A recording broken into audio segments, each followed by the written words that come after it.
I believe that sometimes you must unlearn what you have learned in order to grow and move forward. This has never been more true in our industry than today.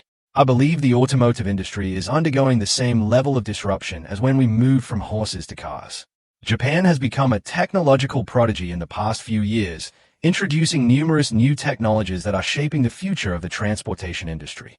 However, Japan's Prime Minister recently announced a new technology that will certainly be the revolutionary benchmark for the entire industry. This will seriously jeopardize EVs' current popularity on the market. Join us and buckle up for a new way of thinking as we discover how Japan will redefine how we think about transportation. Of course, the Prime Minister is talking about Toyota, which has been experiencing a brand renaissance over the past few months. The company, which has always been one of the most popular car manufacturers globally, has extensively modified and updated its entire range of vehicles and options to significantly boost its brand image and rival other much younger and quirkier brands, notably Tesla. Toyota's uninspired brand image stems from the actions of its former CEO, Akio Toyoda. While a capable leader, Toyota considerably stifled Toyota's potential by prioritizing reliability over vehicle design, quality, enjoyment, and, most critically, innovation. This company strategy made sense 20 years ago. However, in the current market, remaining conservative would essentially lead to Toyota's inevitable demise. That is why Toyota stepped down in favor of Koji Sato, the former president of Lexus and Gazoo Racing, Toyota's motorsport division. Who do you prefer, Koji Sato or Akio Toyoda? Be sure to let us know in the comments section below. Sato has done wonders for the car company, as his insistence on modernizing the entire range of vehicles and offering new and never-before-seen features has allowed Toyota to once again jump to the top of the pack. And thanks to this all-new company strategy, Sato has recently announced a completely new engine that was pioneered by Toyota. So, let's answer the question, what is this all-new engine type? The all-new engine type is actually a hydrogen-powered engine. However, we're not referring to FCVs like the Toyota Mirai, which are EVs that use hydrogen fuel cells. No, the engine we're discussing is an internal combustion engine that utilizes hydrogen as fuel. This is big news, as it will allow Toyota to achieve its goal of zero emissions and, in the long term, become the cleanest car manufacturer in the world. As we all know, EVs and FCVs require a lithium-ion battery pack, which requires huge quantities of lithium to be mined. Lithium is extremely expensive, and mining it is a very dirty business. Unfortunately, many car manufacturers have been searching for a completely new battery component to replace lithium, to no avail, as these other battery types are far less efficient than lithium-ion ones. Oh, and let's not forget that Toyota's own EV, the BZ4X, isn't selling very well. Until recently, Toyota didn't want to enter the EV segment at all, giving its competitors a head start on conquering the market.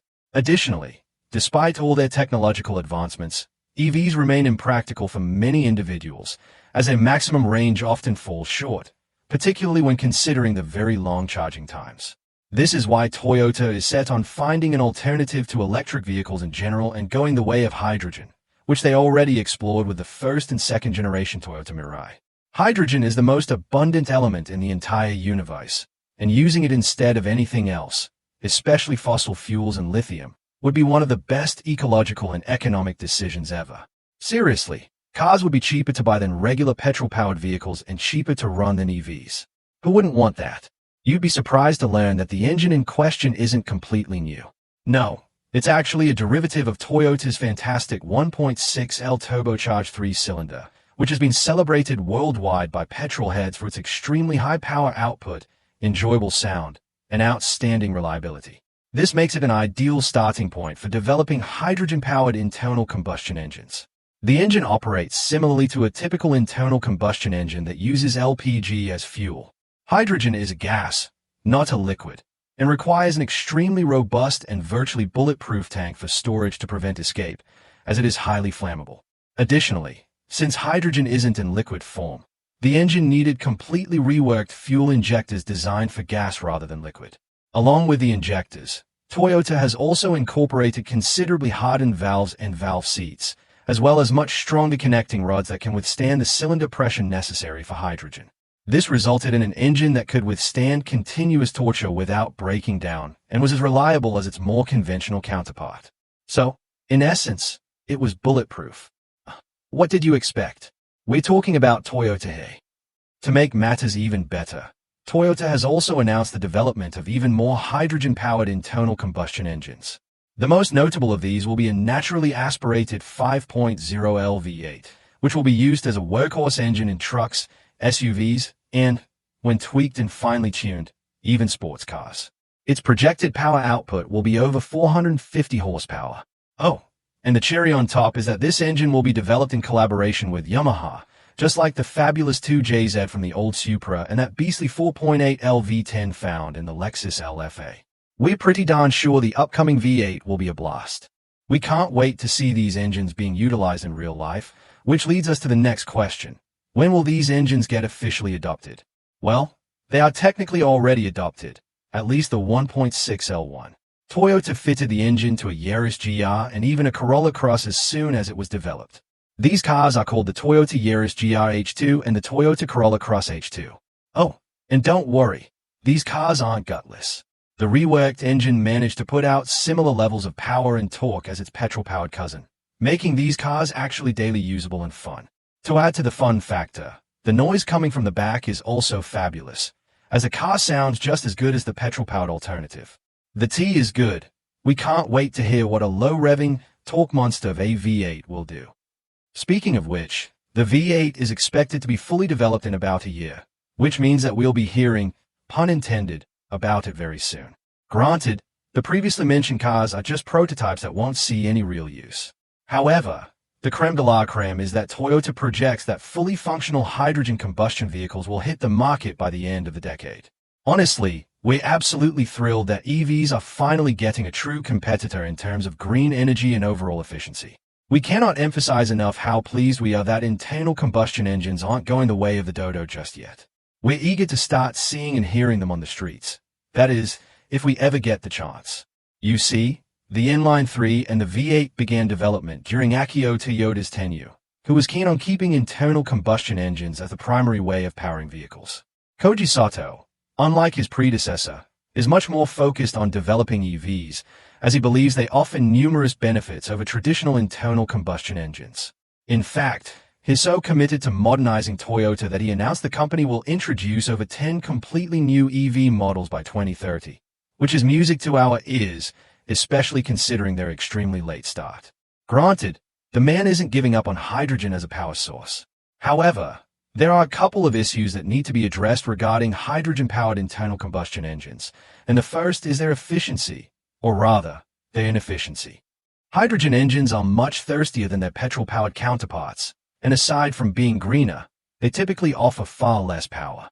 The 1.6L hydrogen-powered inline 3 is as powerful as its conventional twin, yet it consumes fuel much faster. So, it must be equally powerful. By making them economical, would make hydrogen engines utterly gutless, which, let's be honest, nobody wants. On the other hand, as reliable as the inline 3 is, and it is reliable, it remains a complex mechanical assembly with numerous components that could easily break down and significantly impact its reliability. This means maintenance will be quite expensive, notably more so than for hydrogen fuel cell EVs like the Toyota Mirai. Additionally, FCVs provide a much larger range than hydrogen internal combustion engine vehicles and are similarly quick to recharge, making them a more rational option than the admittedly much cooler internal combustion-powered vehicle. Oh, and even though hydrogen is plentiful, it still needs to be converted for regular use, which requires a lot of energy. Because it is extremely hard to convert, there will be many conversion losses, making H2 dirty to produce. Storing hydrogen is also extremely challenging. Not only is hydrogen flammable, but it can also be explosive under certain conditions, making it particularly finicky to store. It tends to leak due to its small molecular size, which is why armored tanks are necessary to keep it as safe as possible. Unfortunately, storing hydrogen in vehicles is just one of its problems. Storing it outside the vehicle presents an even bigger challenge. It requires constant cooling, monitoring, and careful handling, resulting in significant inefficiencies in the long run. To save yourself the hassle, simply go and buy an EV. At least for now, they are quicker, more common, and, because of their popularity, considerably more convenient to charge. Yes, we know lithium-ion batteries are also prone to catching fire, and mining them is dirty for the environment. However, They are still far greener than hydrogen because they are much more developed than hydrogen-powered vehicles, both FCEVs and hydrogen combustion ones. That doesn't mean you should give up on hydrogen, though. No, hydrogen is definitely the way of the future. It just needs a lot of refining before it becomes a viable choice for regular users. That's why companies like Toyota and BMW continue to nurture the technology, even though it's completely unprofitable for them. The relationship between electric vehicles and hydrogen-powered vehicles is essentially the same as that between traditional vehicles and electric vehicles a couple of decades ago. Overall, we genuinely believe that hydrogen is the future. However, we regret to announce that we are not yet in the age of hydrogen vehicles. Until we address these significant issues and inconveniences, we will need to move away from hydrogen combustion vehicles. However, we are in the age of EVs, and we are pleased that the entire industry is looking for an alternative to lithium to create a more environmentally friendly battery. Believe it or not, Toyota is actually leading the charge with its all-new battery type, which doesn't use lithium or any other rare elements at all.